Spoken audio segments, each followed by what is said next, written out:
manok naman ang luto natin for today's ulam. Etong ating mga sangkap. Dikdikin na natin.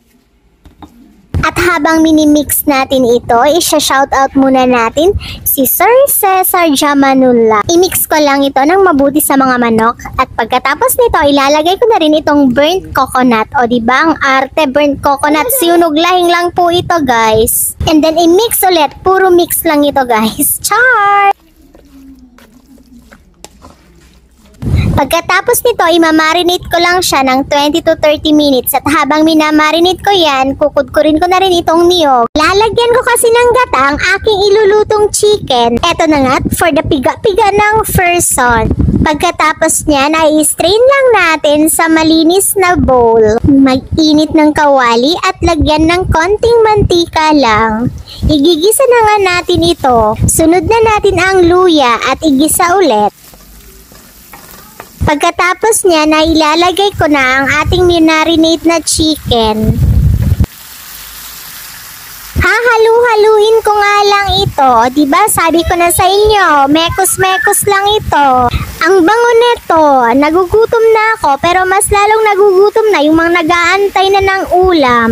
Sige, mix mo lang yan, girl. Kaya mo yan. Sunod ko na nga din nilagay itong tanglad. O diba hindi pa mapakali kung saan yan ilalagay. Dito na lang sa gilid-gilid.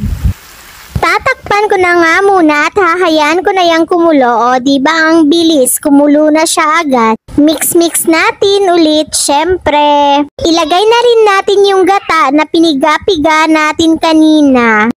Tapos haluin na natin ng very light. Lalagyan ko nga pala ito ng langka. At eto na nga at isusunod ko na siyang ilagay. Pagkatapos nito ay aantayin na lang natin siyang kumulo at matuyo ang kanyang sabaw. Syempre dapat may partner ito. Magluluto naman tayo nitong siyanglag. Tapos lalagyan mo yan ng coconut at ihalo-halo mo lang. Ito na nga ang bilis. Hindi na ako naintay ng magluluto. Niluto na niya. Madali lang yan. Halo-halo lang. O yan, di ba? Tapos na, sabi ko sa inyo, madali lang. Tara, kain tayo! Unang subo para kay Chazel Almonte. Ayun lang, bye-bye!